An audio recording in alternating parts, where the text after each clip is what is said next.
My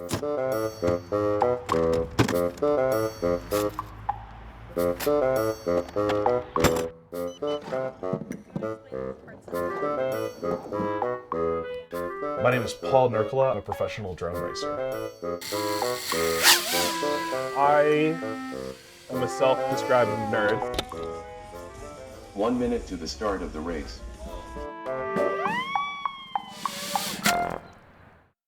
Christmas of 2014, my in-laws gave me a toy drone. I got it and immediately started challenging myself with it. So I broke it, and there's a drone in half, and I'm like, well, I should be able to fix that. So I went online. I got a YouTube university education in fixing drones, and eventually stumbled across a video of some guys flying drones through the woods in France. And I remember watching it. I said, I have to do this.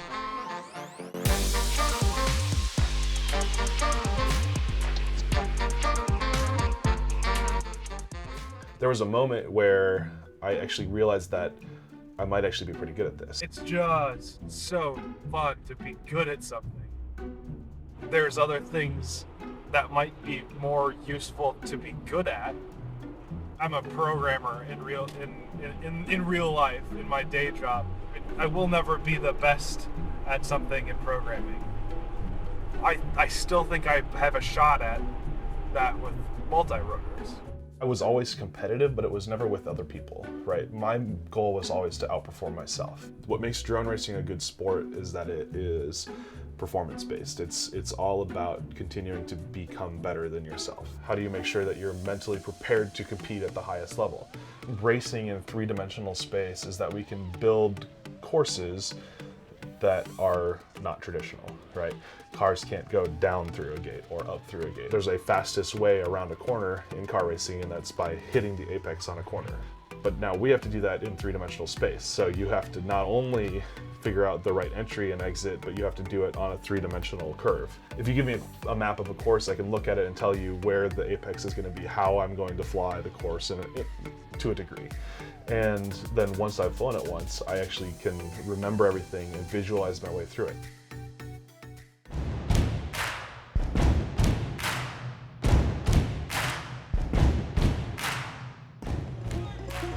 Pilots, arm your quad. And we kept watching, and you'd win, and you'd move up. You had to be in the top 2 places, I think, to keep moving up, and you kept moving up, and you kept moving up, and we're like, oh my gosh, he is farther than the top half. He keeps winning. My biggest failure as a professional drone racer happened in Munich in 2017. I was in my rookie season as a drone racing league competitor, and the course was something that suits my flying style. I was running first with 2-3 seconds advantage, and I made a mistake entering a dive gate. I had not crashed there in practice, in qualifying, in racing, at all. And in this one heat, when I'm in the lead, when I would have just earned enough points to move on to the World Championship in my rookie year, I smashed right into the gate. And literally everything for that entire season came down to that moment, and I failed. And it sucked. We didn't want to have their self-worth be contingent on the things that they'd accomplished, but just on sort of who they were and think about the person that they're becoming as opposed to the achievements that they accomplished. He kind of wants to just encourage other people. In a way, that's how he got sort of popular online as a drone pilot. I bought a DJI look-alike thing, and it wasn't really what I wanted to do. And then I stumbled across a video of Paul's freestyle. Started doing that. It's been hooked ever since. One of the hardest parts about living this lifestyle is figuring out how to have a balance. I love that you've been able to find a career that you're passionate about and that you love. My wife and I have worked very hard to develop kind of a system with each other where we have regular check-ins with, and we make sure that we're constantly communicating on, do we want to go back to something more normal? Do we want to have kids? Stuff like that. I do worry a little bit about how often it takes him away from home, but both he and Rachel have been really open open and willing to talk about it and just say, here's what we're doing to try to counteract any negative impact this might have. I have to believe that there is, with enough dedication and with the discipline that I have spent building, it has to be possible to continue to chase a dream that I've already established.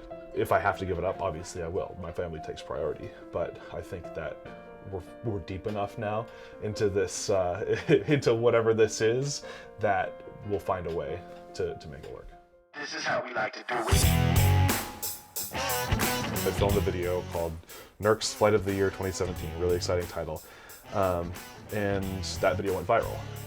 The video was me flying through the Truckee River Valley just outside of Reno, and I flew around a freight train. I flew under it, I flew over it, I flew into it, all this, it was basically me one-upping myself every time. Like, how could I make this a little bit more risky for my drone?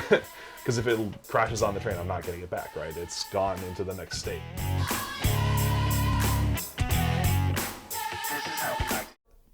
I watched the train video, and I had two very competing emotions. One was like, he is in so much trouble, first of all.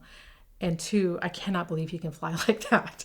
So there's kind of competing things for me. There are definitely times when I don't want to be flying. When I'm training for a big event, I will take all of my stuff, I'll go to the field, and I'll be out for 8 to 10 hours at a time. And that's just battery after battery after battery. And when you're pushing yourself to that limit, you crash a lot. When you crash a lot, you break a lot. At the same time, there's this constant fear, this thing behind you that that everybody else that you're competing against is putting in just as much work. If I am not competing and staying on that level, I'm gonna fall behind. And so that drives you to continue to push as hard as you can. 5, 4.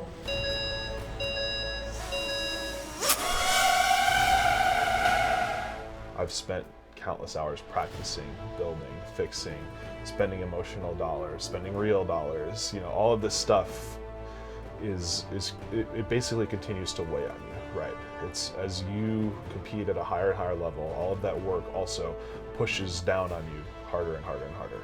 And when you win, this is why I love racing.